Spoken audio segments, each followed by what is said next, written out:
nimeguswa sana nihubiri kwamba kwa habari ya ujenzi. Andika kichwa cha ujumbe, kwa habari ya ujenzi. Andika tu hivyo, kwa habari ya ujenzi. Mimi ndio nilichopewa. Sasa kama utatafsiri vingine au kama utarekebisha, kwa sababu wakati mwingine tuko makabila mbalimbali, tafsiri kwa lugha nyingine, lakini ninakwambia kwamba nimeambiwa nifundishe kwa habari ya ujenzi. Bwana Yesu asifiwe sana. Kwa habari ya ujenzi, ninachotaka kuongelea siku ya leo ni habari ya ujenzi wa hekalu au kanisa. Ndicho ambacho nimepewa kwenda kufundisha siku ya leo. Mara nyingi au muda mrefu tupo watu mbalimbali hapa, tumekulia mazingira mbalimbali, tumekulia kwenye imani mbalimbali, na wakati mwingine kule ulipokulia imani yako ulikuta ina majengo kabisa yamejengwa. Ulikuta kabisa hekalu limeshajengwaga, wewe ulipofika ni kusali au kuswali, ukaanza kusali. Na wakati mwingine ulisahau kwamba ile jengo limejengwa na watu, ukasema labda lilishushwa tu kama boflo, ukalikuta hapo.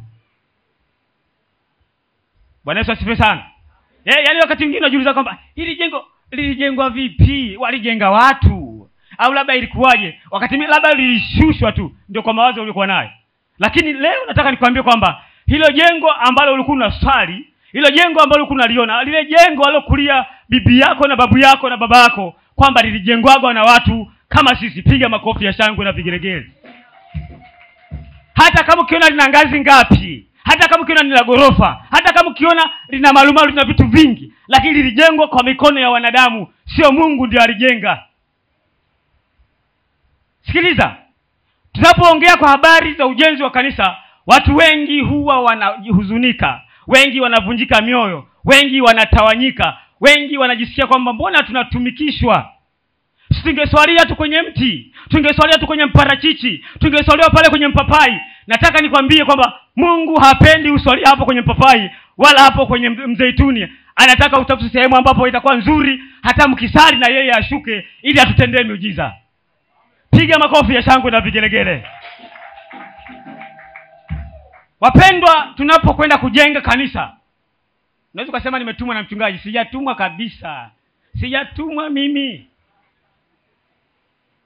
Na hata kama basi amenituma. Ngoja niseme amenituma. Bwana Yesu asifiwe sana. Tunapokuwa tunajenga kanisa, Mungu huwa anatuheshimisha sana. Na wakati mwingine tunapokutuma labda kuleta pesa za ujenzi wa kanisa, unaona kwamba kwa nini wanitume? Mbona shida zangu nyingi? Ningefanya hili, ningefanya lile, ningefanya lile. Lakini mbona wananipeleka kwenda kujenga kanisa? Sikiliza. Kuanzia Agano la Kale, hilo tunalolita Agano Kongwe, walijengaga kanisa watu. Naomba mnielewe. Kuanzia hicho kitabu ambacho ulikuwa ukisoma cha Agano la Kale, hilo Agano Kongwe, watu walijenga kanisa. Na hawakujenga kwa amri ya mchungaji wala ya amri ya viongozi. Walijenga kwa kutumwa. Nataka niseme na Allah Subhanahu wa Ta'ala. Unajua sio yote tupitia kwenye Uislamu. Walitumwa na Mungu. Hapo ndio kidogo mtasema, huyu naye mbona akakufuru kule? Bwana Yesu asifiwe sana. Hiyo wakati wanajenga walikuwa wanatumwa na Mungu. Tena wakati mwingine alikuwa anapeleka amri. Unataka utaki utajenga. Bwana Yesu asifiwe sana. Kwenye kujenga kanisa, tunataka Mungu ili akubariki. Unapomjengea Mungu na kusudi kamili ya sala Mungu kwamba kututuma sisi, anataka tuwe na mahusiano naye. Sikiliza. Hivi mfano kama wewe hapa unafanya kazi ofisi ya rais. Hivi kwanza mtandao utembeaje? Yaani kabisa tutakuona hapa ukija utataka ujulikane kila mtu kwamba mimi kabisa nafanya kazi ofisi ya rais. Hiyo ni ofisi tu ya kibinadamu. Bwana Yesu asifiwe. Lakini kwenye ofisi ya Mungu ni zaidi ya kufanya kazi kwa sheha, ni zaidi ya kufanya kazi kwa rais, ni zaidi ya kufanya kazi Umoja wa Mataifa. Wapendwa, sikilizeni, nyinyi tunachokwenda kukifanya hapa ni kitu kikubwa. Kinaweka historia, kinaweka alama ya wewe pamoja na vitukuu. Bwana Yesu asifiwe sana. Ujenzi wa nyumba ya Mungu. Hebu twende mtumishi kwa maandiko. Kanisomee hebu Hagai. Nisomee Hagai 1. Naomba maiki hapa. Nataka tuende vizuri. Bwana Yesu asifiwe sana. Kwa hiyo tunapokuambia tukajenge kanisa, si kwamba tunakutesa. Si kwamba, sikiliza, sisi tumekuwa watumishi wa Mungu. Kama ni watumishi wa Mungu, tutafanya kazi kwenye ofisi ya Mungu. Kama tungekuwa ni watumishi wa serikali, tungefanya kazi kwa hiyo wizara au kwa hiyo ofisi ya rais. Lakini sisi ni watumishi wa Mungu, tutafanya kazi kwenye ofisi ya Mungu. Lete maandiko mpendwa. Ndio kwambia Hagai 1:8.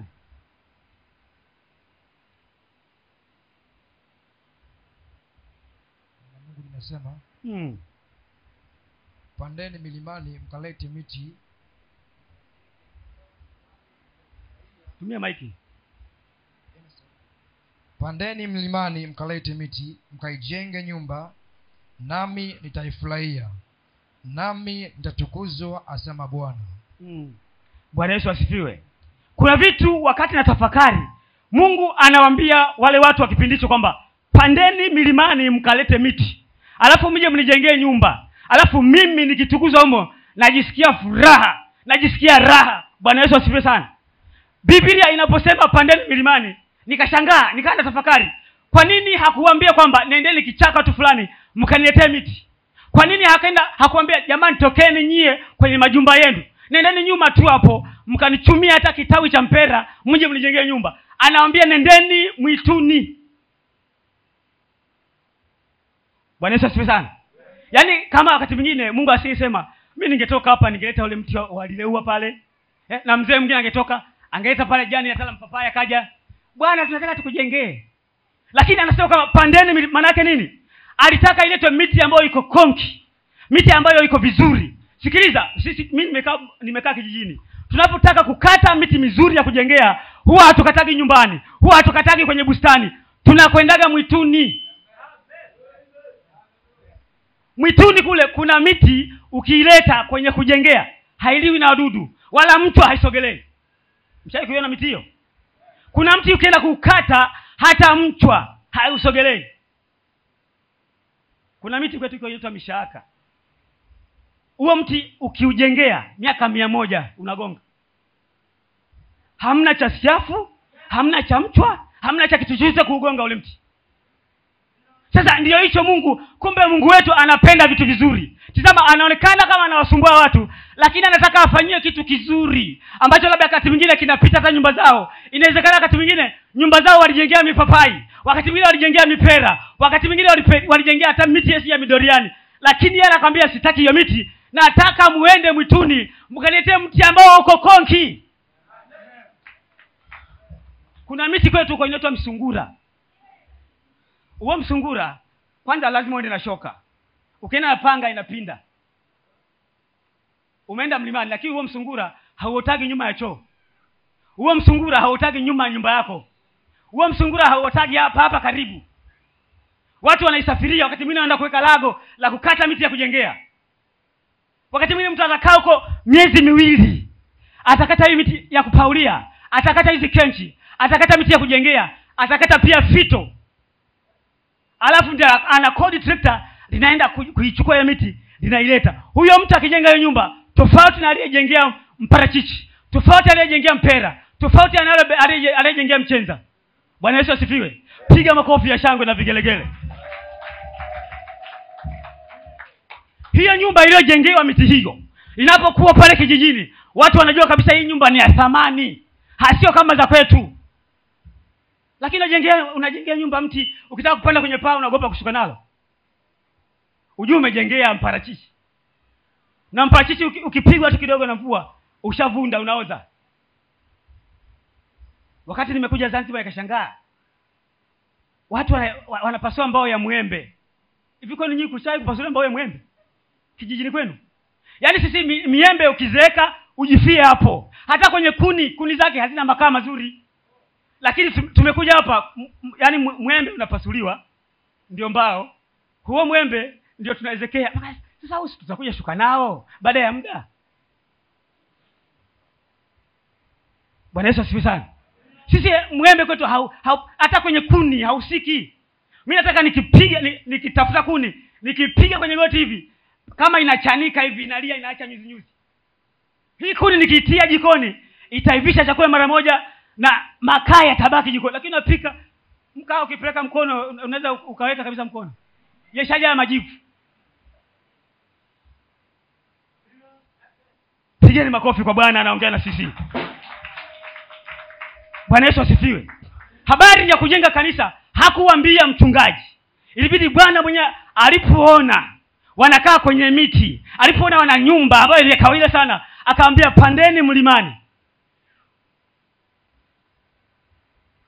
Ufalme wa mbinguni huwa unahangaikiwa, huwa unasumbukiwa. Na ndio maana akaambia pande mkahangaike, na kwenye uko mlimani utakuja nayo begani hapo.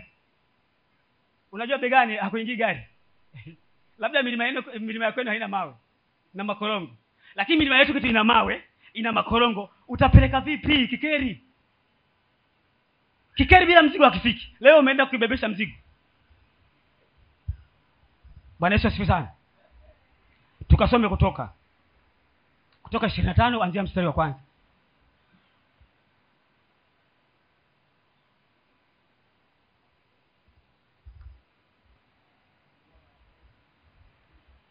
Hebu mtengenezee hii mic. Nataka leo tufunguliane kila mtu apewe msalaba. Bwana akanena na Musa akamwambia, waambie wana wa Israeli kwamba wanitolie sadaka. Kila mtu ambaye moyo wake wampa kupenda, mtatoa kwake sadaka yangu. Sadaka utakayopokea mikononi mwao ni hii: dhahabu na fedha na shaba, na nyuzi za rangi ya samawi na za rangi ya zambarau, na za rangi nyekundu, na nguo za kitani safi, na singa za mbuzi, na ngozi za kondoo waume zilizotiwa rangi nyekundu, na ngozi za pomboo, na miti ya mshita. Endelee. Na mafuta ya ile taa, na viungo vya manukato kwa yale mafuta ya kupaka, na kwa ule uvumba wenye harufu nzuri, na vito vya shohamu, na vito vingine vya kutiwa kwa ile naivela, na kwa kile kifuko cha kifuani. Nao na wanifanyie patakatifu, ili nipate kukaa kati yao. Amina. Rudia huo mstari wa mwisho kwanza. Nao wanifanyie patakatifu, ili nipate kukaa kati yao. Bwana Yesu asifiwe. Bwana Yesu asifiwe sana. Ngoja nimgeukie mchungaji. Mchungaji, wakati habari inaandikwa, wana wa Israeli walikuwa safarini, ndio wanatoka Misri, wanakwenda nchi ya ahadi.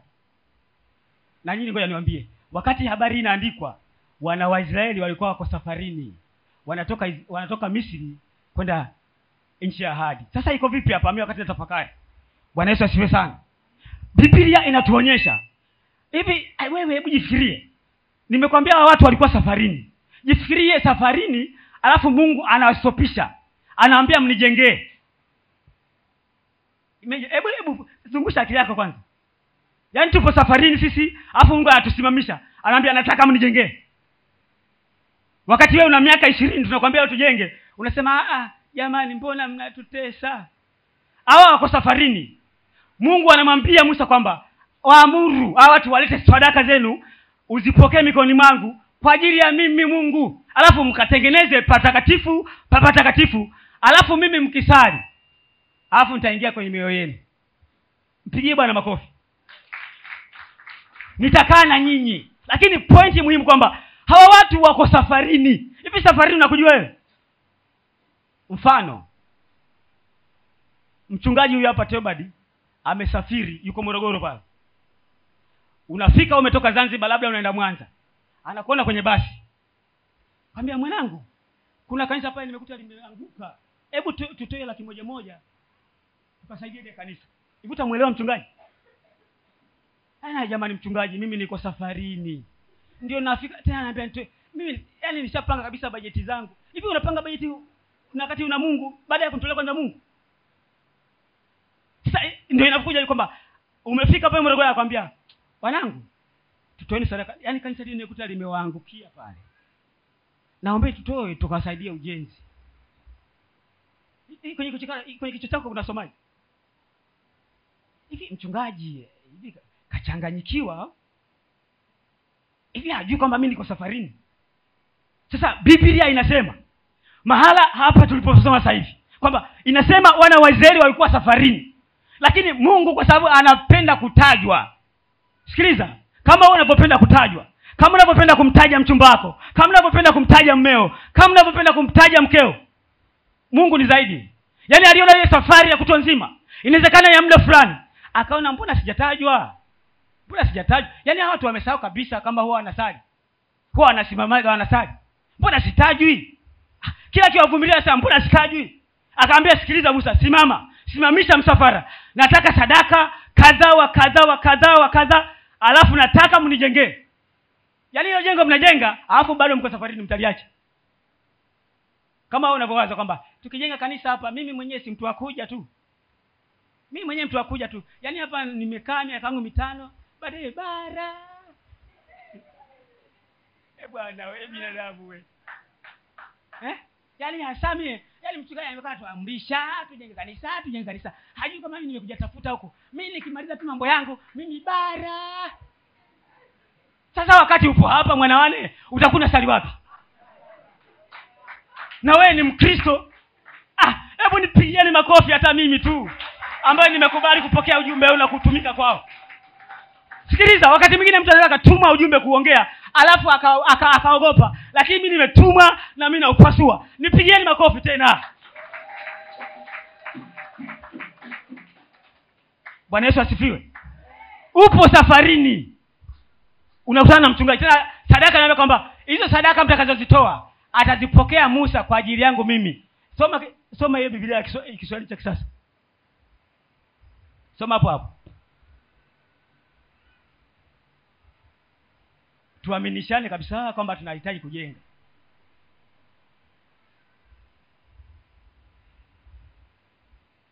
Hii hapa ina Kiswahili kirahisi, hata kwa sisi wazito wa kufahamu inakuwa hambu.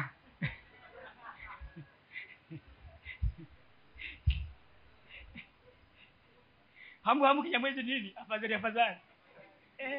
Kwa sababu kuna watu likisoma neno linapita huku linatokea huku. Lakini likisoma kirahisi inakuwa hambu.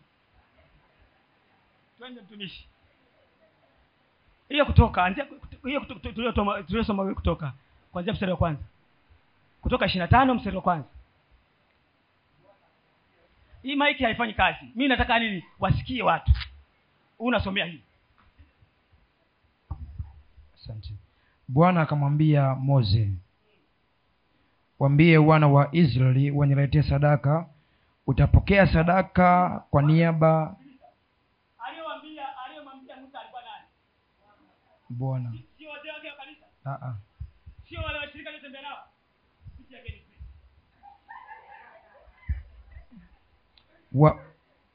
Waambie Waisraeli waniletee sadaka. Utapokea sadaka kwa niaba yangu kutoka kwa kila mtu ambaye moyo wake wapenda kutoa. Hizi ndizo sadaka utakazozipokea kutoka kwao: dhahabu, fedha na shaba, nyuzi za rangi ya bluu na za zambalau na za rangi nyekundu, pamoja na kitani safi, singa za mbuzi, ngozi za kondoo dume zilizopakwa rangi nyekundu, na ngozi za pomboo ambazo na mbao za mshita, mafuta ya zeituni kwa ajili ya taa, vikolezi kwa ajili ya mafuta ya upako, pamoja na uvumba wa harufu nzuri, na vito vya shohamu na vito vingine vya thamani vya kuweka kwenye kisibau na kile kifuko cha kifuani. 8. Kisha uamuru wanitengenezee mahali patakatifu, nami nitakaa miongoni mwao. Amen. Bwana Yesu asifiwe. Nimeweka Kiswahili kingine ili uendelee kujinoma. Bwana Yesu asifiwe sana.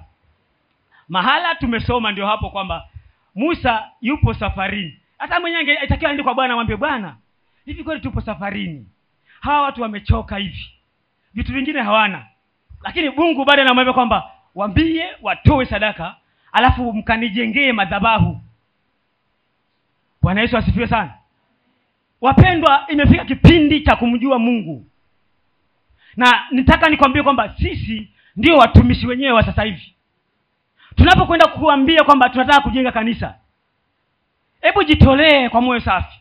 Na Biblia inasema kwamba walitoa watu kutokana na vitu walivyokuwa navyo.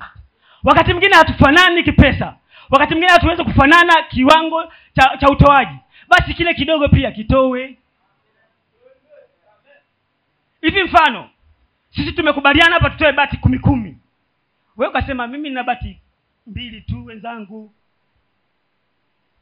Hivi tutakapoezeka pamebaki bati 2 hapo hapajaezekwa, hapata vuja? Lakini tukiwa tumeziezeka zile bati zako 2, hapata vuja. Sasa tunapopiga panda kila siku, yani kama tunawapigia panda watu ambao hawana Mungu wala hawamjui Bwana. Tunapiga panda, yanatokea huku yanaingilia huku. Mtu yuko busy, yuko kawaida. Leo maandiko haya yatimie masikioni mwako kwamba Mungu wetu anataka tumjengee jengo zuri. Bwana Yesu asifiwe sana. Tena Mungu akaagiza hapo kwamba nataka vitu vizuri. Sitaki vitu shakalabagala. Sitaki sadaka vilema. Hataki mafuta sijui umemletea mafuta ya 500. Asema nataka mafuta yenye harufu nzuri. Yaletwe. Wakati huo, sikiliza, yani Mungu hivi vitu wala hatumiagi. Yeye anachotaka mahusiano na yeye. Kwamba akikwambia, sikiliza, yani akikwambia Mungu, hivi nyinyi hamjioni fahari sisi Mungu anaongea na sisi? Yani ameacha kula watu wengine, walevi, wazinzi wa kukula, kisi humu ndani Mungu anaongea na sisi. Si fahari hiyo? Unataka kwanza kuongea na mashetani? Yani unataka sasa hivi uanze kuongea na mashetani kwamba yeye anakutuma lete mbuzi, lete jogoo, mlete mwanao, ndio ungefurahi?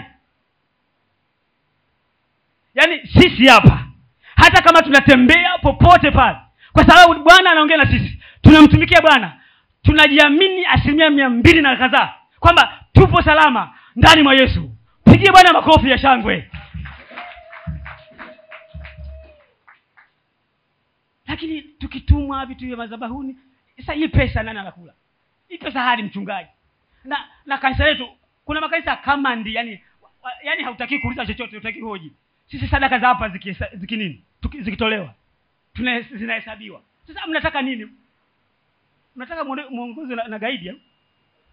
Akichukua naweka mfukoni tu anaondoka nazo. Sisi sadaka zote tukikusanya, tunawaambia wapendwa, leo tumepata 150,000.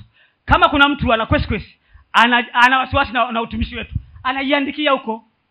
Baadaye sisi tukianza ujenzi, tunatoa kabisa hesabu yote kwamba tuna milioni kadhaa. Na unaenda kwenye hesabu yako unapiga. Labda hili ndio utatuamini.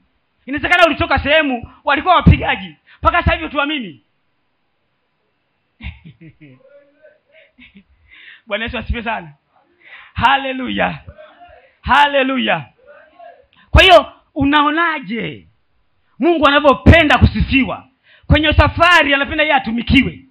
Yaani acheni kwanza, safari yenu nyinyi mtaenda tu, lakini simamisheni. Yaani miliki, na ndio maana nasema kwamba anapoabudiwa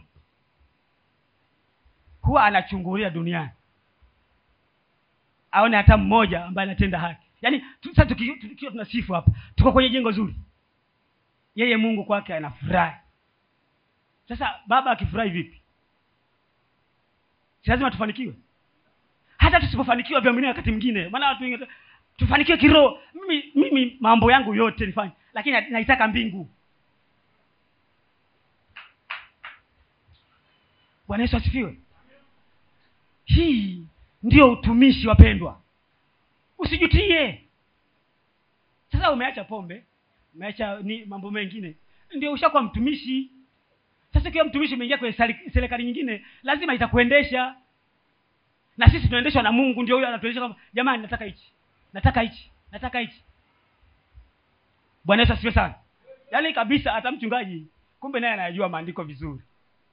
Wakati natafakari na jengo ambalo anasema tunaenda kwenda kulijenga, sio la tope kwamba tunafunga fito, lete udongo Masanja, lete udongo siji nani Goke, chomeka hapa.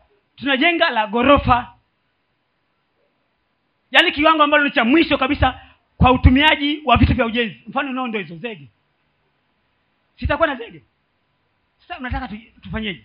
Kwa hiyo vipindi ambacho alikuwa anaongea Mungu kujenga watu hawa, ndicho kipindi ambacho anaongea na mchungaji sasa kwamba tujenge kanisa ambalo litakuwa la ghorofa, limepigwa zege, limekula nondo vizuri. Yaani tukifikia kimo hicho, sisi Mungu tena yeye tu.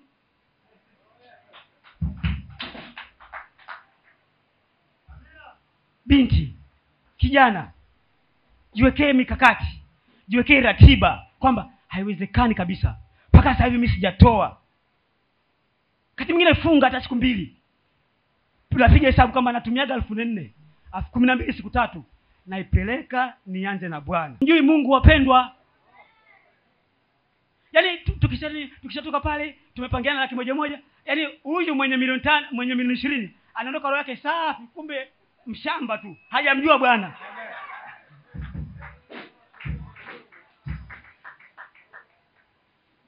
Lakini ungemjua Bwana, ungeambia kwa kweli na Mungu mimi alivyonibariki, na ufalme wa mbinguni unatekwa na wenye nguvu kabisa. Mimi mwenzenu na milioni 5. Lakini tangia tukupangiane hicho kiwango, watu wote kimya, wameusunda. Wakati mwingine hata kipato sawa, wakati tunapanga kile kikao ulikuwa huna kitu, lakini hapa tumekwenda channel zimekubali.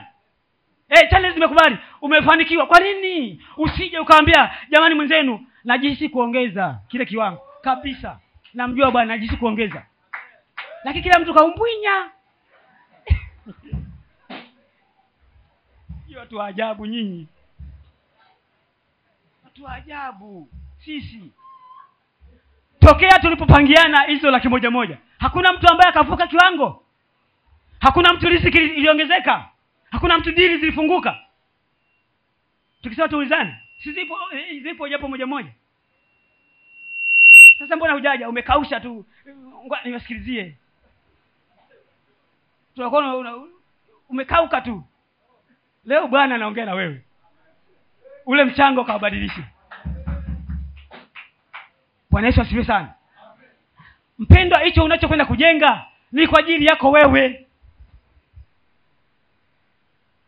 Juzi mzee wangu alitoa andiko hapa akasema, sadaka zako zitakapokuweko na moyo wako utakaa hapo hapo.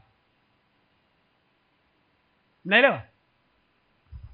Sadaka zako unazotoa ambapo zimeenda kupaki, wewe si bado uko duniani, ambapo zimeenda kupakiwa, na wewe siku ukiondoka utapepea, hutaenda kwenye fungu la mtu mtoaji mzuri. Na Mungu yeye huona rohoni, yeye Yesu mwenyewe. Kwa hiyo wakati inakwenda tu roho yako atakwambia wewe geuza, njoo huku. Paka sasa hivi wewe una foundation tu, njoo ukae hapa.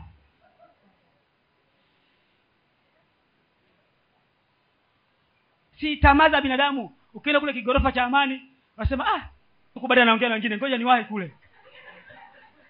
Yeye Yesu ana miali, yaani miali kama inasumaku hivi. Atakwambia come.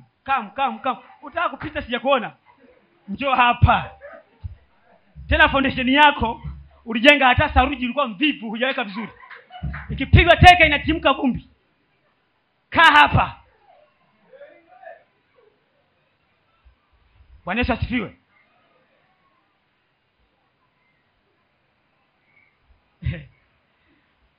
Haya, hebu tusome Mwanzo 6.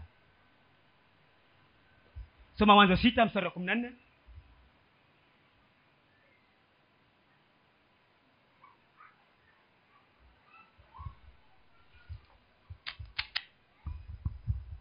Neno la Mungu linasema, ujifanyie safina ya mti wa mvinje, fanya na vyumba ndani ya safina, ukaifunike ndani na nje kwa lami.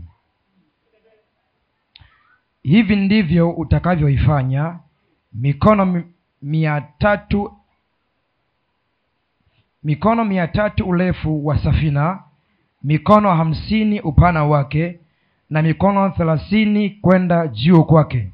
Uifanyie safina mwangaza, ukaumalize juu kiasi cha mkono mmoja.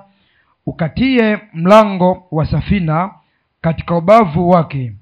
Ukaifanyie dali 3, ya chini, ya pili na ya 3. Tazama, nitaleta gharika ya maji juu ya nchi, niharibu kila kitu chenye mwili na pumzi ya uhai, kisiwepo chini ya mbingu. Kila kilichoko duniani kitakufa. Bwana Yesu asifiwe sana. Habari hii ni habari ya Nuhu. Haleluya, haleluya. Mahala tumesoma, Biblia inasema kwamba kipindi hicho Nuhu yupo duniani. Sikiliza, Mungu anamtuma Nuhu, anakuambia kwamba nataka unijengee safina. Safina tuseme sasa ndio mfano wa kanisa. Sasa kipindi hicho anamtuma, anamwambia nataka unijengee safina. Swali, kwenye ujenzi wa safina Nuhu alishirikiana na watu? Ninyi wasome wa Biblia. Tungani? Hapa imemwandika Nuhu. Kuna watu ambao walimpiga kampani? Naomba muwe mnasikiza vizuri. Kipindi ameagizwa safina, Mungu nikakwambia Mungu ni vitu wa vitu vizuri. Anamwambia nataka safina ambayo utakwenda kunijengea. Anajichagulia Mungu. Wewe unaona anakutesa, lakini anajichagulia kwa sababu wewe ni mtumishi wake. Mna uhusiano. Sasa wewe na baba na mtoto, kwamba wewe hapa baba yako akikwambia sasa anaomba pesa, utamnyima? Kabisa utajishughulisha. Na baba kanipigia simu ana shida bwana. Sasa Nuhu anatumwa na Mungu mwenyewe. Anamwambia nataka unijengee safina. Safina yenyewe nataka iwe ya mti wa mvinje. Mti wa mvinje mnaujua nyinyi? Hapa labda nikisema wanaojua mti wa mvinje 3 4. Mti wa mvinje ni gari. Rika basaribe sikende. Sikiliza. Kipindi anaambiwa, hakuambiwa achume mti wowote tu. Achume huo mti unayojua wewe. Achume sije mtunda sije lakini anaambiwa nataka mti wa mvinje.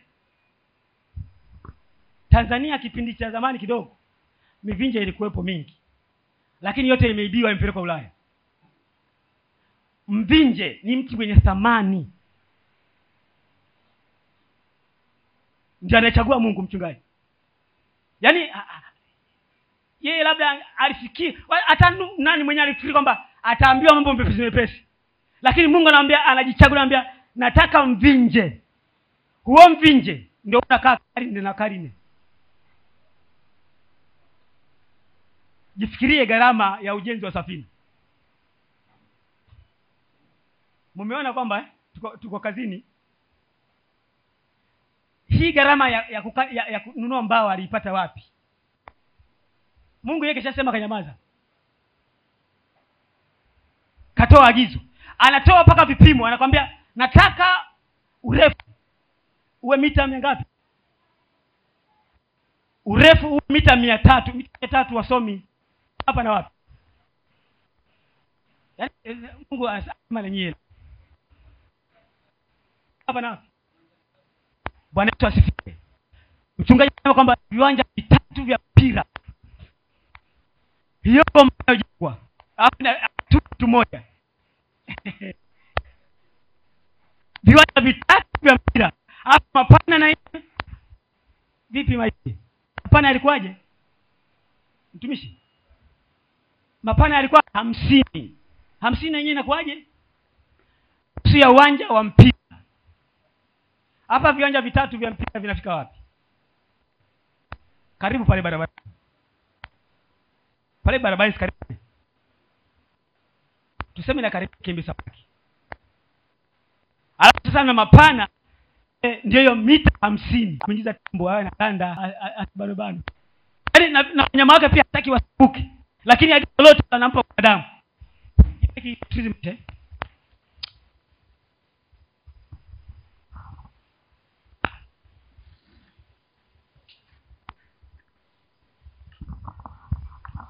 Bwana Yesu asifiwe.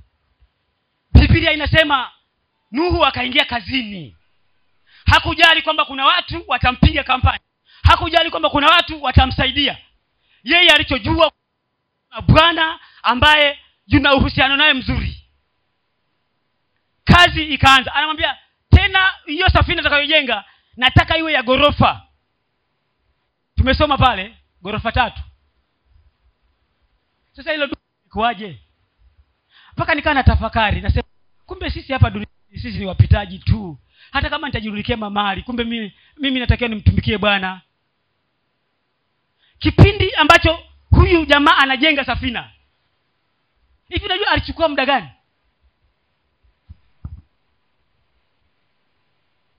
Wewe tukukabidhi tu kujenga hichi kibanda, kitachukua muda gani? Sasa huyu amepewa dude la heka 3 alafu la gorofa 3. Alifanya kazi muda gani? Alafu watu akiwashuhudia kwamba jamani kuna kiama inakuja, watu wote wewe ushachanganyikiwa. Kwa hiyo inawezekana hata wakumvutia mbali, wakumsaidia hata msumari ilikuwa hamna. Na Biblia inasema kwamba ilijengwa sehemu pakavu. Kama pale kwetu Dodoma. Hivi aje mtumishi wa Bwana anatangaza akwambia jamani nataka nijenge safina hapa, kuna maji yatakujaga. Hivi utamuelewa? Jua la pale Dodoma. Utaona kabisa ikaanza. Wapendwa, mnaonaje utumishi wetu na Mungu anavyotaka? Tuko Doro. Ifika kipindi ukisikia mambo ya Bwana, vua koti nadisha mwambie Bwana wewe ndio uliniambia. Lakini mara nyingi tumesikia sauti ya Bwana tukaikataa. Amen. Leo Bwana anasema tumjengee nyumba. Hebu piga makofi ya shangwe. Tena siko kulazimishwa wapendwa. Yaani wakati mwingine unaona kama mchungaji ndiye anaenda. Yaani sangine labda akisimama hapa mzee unakasirika. Yeye ni speaker tu. Mjumbe hauawi. Huyo aliyetuumba ndiye anayetaka tufanye hicho kitu. Kwa hiyo na muda umekwenda sana kuhusu ujenzi wetu. Kama mtumishi anavyosema, hebu tujitahidi. Papatua, uza kikuku, uza mbuzi, jinyime ili uende pamoja na wenzio.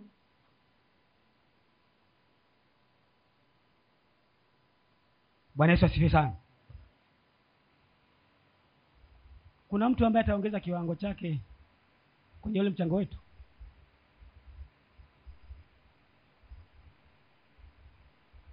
Ajue kwamba kabisa mimi nilikuwa naona tu swala la kawaida tu. Yaani nilikuwa nachukulia kawaida tu. Kumbe ndivyo haya mambo ndio yalivyo. Ndio kumbe Mungu ndio anataka tufanye hivyo. Kabisa huu mchango wangu mimi nimesema 100,000, 500,000. Naona ni kidogo.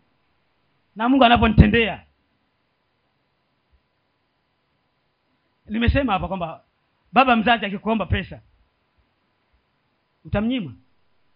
Sasa leo Mungu anaomba. Umetumia sana mpendwa. Leo Mungu anaomba pesa. Anayekuwezesha, aliyekuumba, anayekuandalia makao ndio anakuomba pesa.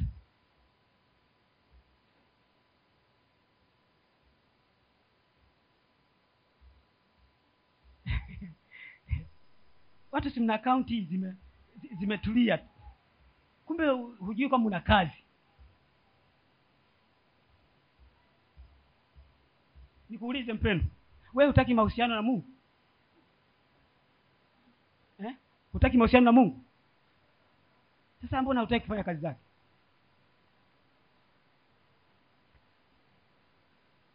Mara ya mwisho kuna mtu ataongeza kiwango cha mchango wake?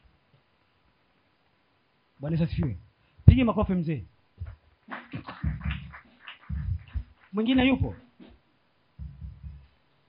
yupo kabisa kwamba unajua saa nyingine jamani tunaishi kwa kutegemeana. Mwingine ile andiko alikuwa analipitia juu tu. Lakini tumeona umuhimu wa kumjengea Mungu madhabahu. Yaani mko safarini anawaambia sitaki muendelee, nijengeni.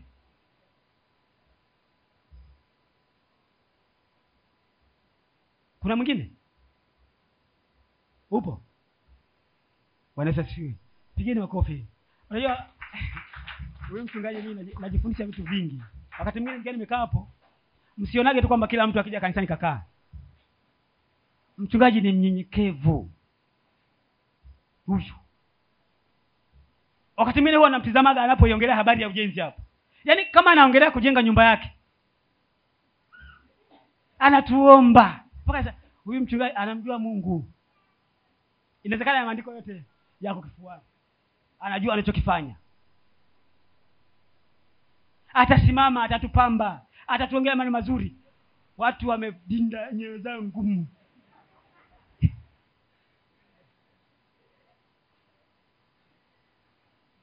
Mimi nilipofunuliwa, kumbe Mungu ndiye anavyotaka. Kumbe mimi si mtu wa kawaida. Mchungaji endelea kutuombea. Mmoja mmoja anaendelea kumjua Mungu kidogo kidogo.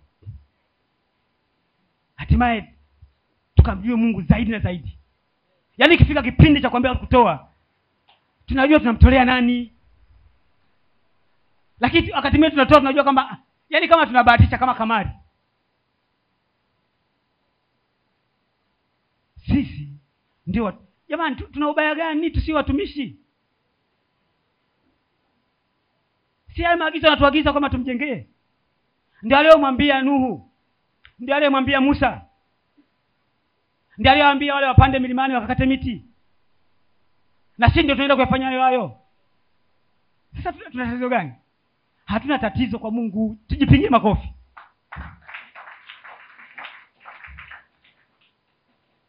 Kabisa. Tusimame. Tusimame.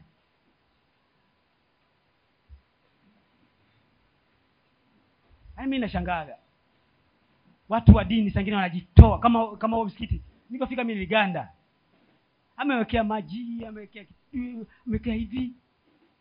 Lakini mtu hamjui Bwana. Hebu tuwekee biti nzuri ya kuabudu. Twende kwa Mungu wetu. Huyu anayesema kwamba tumjengee, tumwabudu, tumtukuze.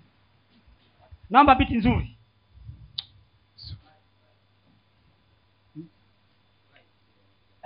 Haya tunataka live huko. Leo drum naona zinaongea zenyewe.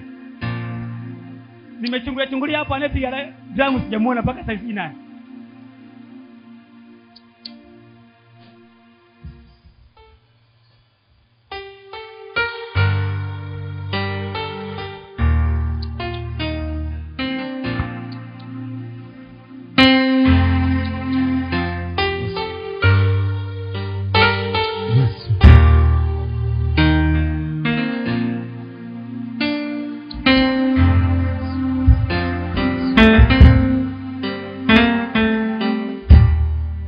Asifiwe. Kuna wimbo huu hapa. Naona hatuendi pamoja. Wewe ni Mungu mkuu, waweza yote, hakuna Mungu kama wewe. Inua mikono yako juu. Inua mikono yako juu tumwabudu Bwana. Waweza